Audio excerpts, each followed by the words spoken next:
and I'm writing like this. Just write down like this first step. Just first step. So it seems to be like a ball shape down. Yes.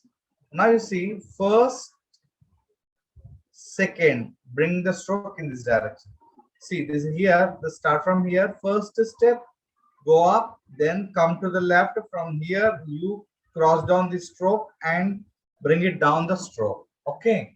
Now you see same thing I'm writing. First, second down and write like a number 6.